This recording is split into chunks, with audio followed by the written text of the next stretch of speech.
এটা হ্যাঁ কীর্তন শুনলে কীর্তনে বল দিতে হয় না। ভজে গৌরাঙ্গ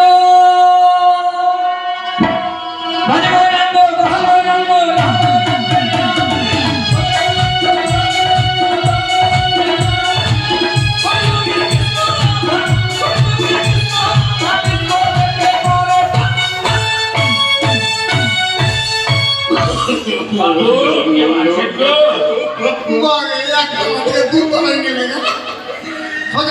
হরিনাম শুনছি। হরিনাম শুনেছ জীবনে? হরিনাম শুনতে গেলে বন্দনা শুনতে হবে, গৌর চন্দ্রিকা শুনতে হবে। কেউ বাড়িতে আসেন গো? তো বসত কে জানে এসছে দরজা দেখছি আমি। কে কে কোনটা কেটে রাখছে গো? সামনেরটা নালে না চলি কাটানে মারে না আগে যাতা তো পিছে কাটাবে মারে না টানি লেহেঙ্গা উঠা के दादा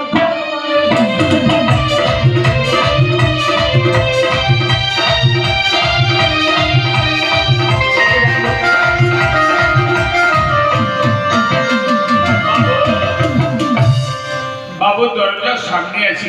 কে ডাকলো? রে বাবু কে ডাকলো বলবি তো? ওরে মা আমি এখানে নিচে। কোথায় কথা বল? আর সামনে এসো।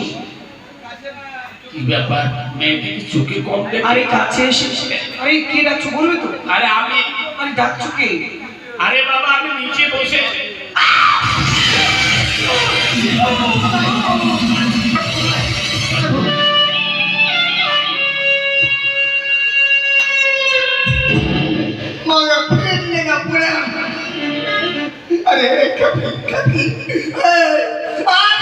বাবা বাবা রে বাবা ভূত কোথায় ভূত? তুমি না কোথায় ভূত? ভূতটা কোথায়? বলছি দরজা দরজা দেখি। হরি বল হরি। বাবু শুনেন হ্যাঁ একটু আগে বুঝি আপনার ছেলের বউ এসেছিল, মা আমার আমাকে দেখে হঠাৎ দরজা বন্ধ করে ভিতরে পালালো। আরে হারামজাদা ওকে চিনতে পারলি না? ওটা হচ্ছে আমার স্ত্রী আর ওর হচ্ছে আমি মিস্ত্রি। বয়সের সঙ্গে মানিয়ে উঠতে পারনি তো। ও আমি বাবা একটা রাম টেনে পেয়েছি যখন এরকম আঙুলটা বের করছিল না, ফটফট আঙুলটা ধরেছি আর একবার ঘুমটা দিয়ে মানে ঘুমটার নিচে ফেলে আর আমার সামনে দাঁড়িয়ে। আমি এক ভিক্ষারি, হ্যাঁ আচ্ছা আপনার বাড়িতে ভিক্ষা দেবো না, হ্যাঁ চাল ডাল অনেক কিছু পেয়েছি। লোকের মুখে শুনলাম আপনি বিচারক, হ্যাঁ আমি গ্রামগঞ্জে বিচার করে বেড়ান। কত ভদ্রলোক বললো যে মন্ডলের বাড়িতে গেলেই সমস্যার সমাধান হয়ে যাবে। আচ্ছা আচ্ছা আমি একটু রান্না করে খাবো, হ্যাঁ হ্যাঁ তাই আপনার ওই কলা বাগানের পিছনে অনেকগুলো খড়ি দেখলাম। হ্যাঁ আচ্ছা একটু খড়ি হ্যাঁ আর একটা ভাঙাচুরা হাড়ি দিলেই হয়ে যাবে। আচ্ছা এই শুনছো এই এটা ভূত না ভূত না না ওটা ওই ভিখারি কি হচ্ছে? ওই আরেক ভাতে হাড়িটা চাইছে। ভাতের হাঁড়ি? হ্যাঁ রান্না করে খাবে। আমার ভাতের হাঁড়ি দিয়ে দেবো? আচ্ছা রান্নাটা কিছু করবো একটা ভাতের হাঁড়ি দিয়ে দেবো? খাবে তুমি চেনো? মানে আমি ন্যায্য মন্ডলের বেটি, আমাদের একটা মান সম্মান আছে। তোমরা তোমাদের বংশ এরকম হতে পারে নির্জন ছোটজাতকে ভাতের হাঁড়ি দিয়ে দিতে পারে, আমরা কোনোদিন ভাতের হাঁড়ি দিই না। অজাত কুজার বাড়িতে আসবে আমি ভাতের হাঁড়ি দেবো রান্না করে খাবে, ওই হাঁড়িটা আমি রান্না করে খাবো, কিছুতেই হাঁড়ি দেবো না। আমার এখানে ছুত হাঁড়ি আছে, ওর থেকে নিচে রান্না করে খেতে বলো।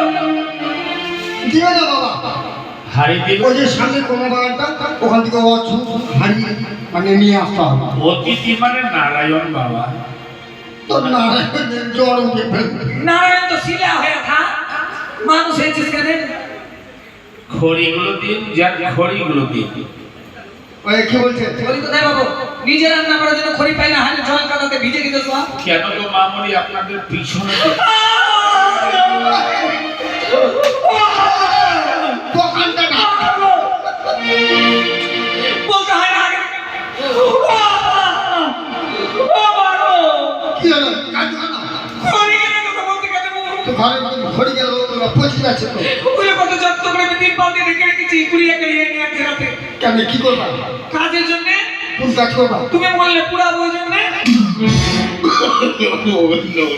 ও এদিন না পুরাবে। তুমি বললে পুরাবো না। শুনলি বাবা?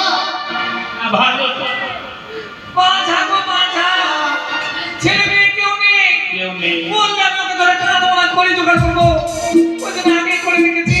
না বাবা, কাজ আগে রেখেছি। তো কি দায়িত্ব নেই আমার বউ বলা। হ্যাঁ এই একটা চল এখানে গেলে বাবা ওই যে আমের বাগান থেকে হঠাৎ মানুষ পড়ে গিয়ে মরে যাচ্ছে, কাজটা আটকে রেখেছি। না জিন্দা দিয়ে পুরাটা চালটা থাকলো, হ্যাঁ আমি হাড়িয়া খড়ি নিয়ে আসছি। হ্যাঁ, মুখ তো ঘিরে আসছে একটু, বাপরে ঘৃণা লাগছে। বউ পেয়েছি, কপাল গুনে। কপাল ভালো। হ্যাঁ, আচ্ছা কি যেন একটা কথা আমি ছিলাম বলে তোমার সংসারে আছি, আর তোমার মতো টাকুয়ার ভাত খাবে কে? এই তো হ্যাঁ? সারাদিন তো উল্টে থাকবে ঝাঁট করে বোঝার উপরে। কোনো কাজ আছে তোমার? শোনা, অনেকদিন পর গুরুদেব এসছে বাড়িতে। গুরুদেবের বাড়িতে যাবো, গুরুদেবকে তেল সেবা দেবো। ও আচ্ছা ওখান থেকে আমাদের গ্রামে একটা ছেলে ওর বউকে মেরেছে, তাই আমাদের মহিলা সন্তানের কাছে আবেদন জানিয়েছে, ওখানে মীমাংসা করবো। ওখান থেকে চলে যাবো ব্লকে, একটা মিটিং আছে, মিটিংটা সেরে এসে যেন দুটো ভালো মন্দ রান্না করা খেতে পায়। সারা জীবন তো মাগের হাতে রান্না খেলে একটু নিজে রান্না করে খাওয়া, হাত পুড়িয়ে, আর আমাকে একটু খাইয়ে উদ্ধার করো। সেটা পুরুষ মানুষ, আমি জানি তোমার কষ্ট হবে, বেশি কিছু তোমাকে রান্না করতে হবে না। বেশি কিছু করবো তুমি ভাত করবে, সোনা মুগ ডাল করবে মাছের মাথা দিয়ে।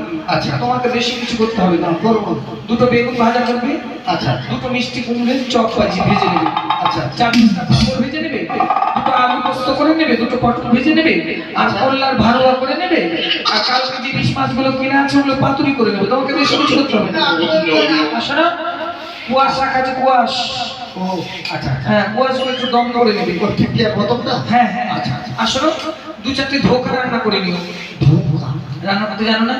আমি কি ধোকা আমি কি রান্না করি আমি শিখিয়ে দিচ্ছি, ধোকা রান্না করবে। আচ্ছা। শক্ত করে ডাল বেটে নেবে, কড়াই জল বসিয়ে নেবে, জল যখন খুব ফুটবে তখন ওই ডালটা, বাটা ডালটা অল্প অল্প করে ছেড়ে দিতে হবে, বড়ি মতো, বুঝলে? তারপরে যখন সিদ্ধ হয়ে যাবে, ভেসে উঠবে, তখন ওটা ছেঁকে নিয়ে চাকু দিয়ে কেটে তেলে ভেজে তারপর রান্না করতে হবে। বেশি কিছু তোমাকে করতে হবে না, এই ধোকা করে দেবে। আর কালকে যে পাটের শাকগুলো রাখা আছে ওগুলো একটু বেছে নিয়ে ভাজা করে নেবে, তোমাকে বেশি কিছু করতে হবে না। আর কালকে যে ছোট ময়া মাছগুলো কিনে আছে আচ্ছা আচ্ছা ওগুলো একটু আমরা দিয়ে টক করে দিবে। তুমি জানোই ছোট মাছ একটু পছন্দ করি, তোমাকে বেশি কিছু করতে হবে না। করবো আর একটু রান্না করে রেখো, আমি এসে জানি গরম গরম খেতে পাই। আর যদি দেখেছি খেতে পাইনি তাহলে ওগুলো কি করে বলবো? মা যে কোনটা আমরা দিয়ে কোনটা চামড়া দিয়ে কোনটা দিয়ে দিয়ে আজ আজ মাগি তোকে আখা খাই খাওয়া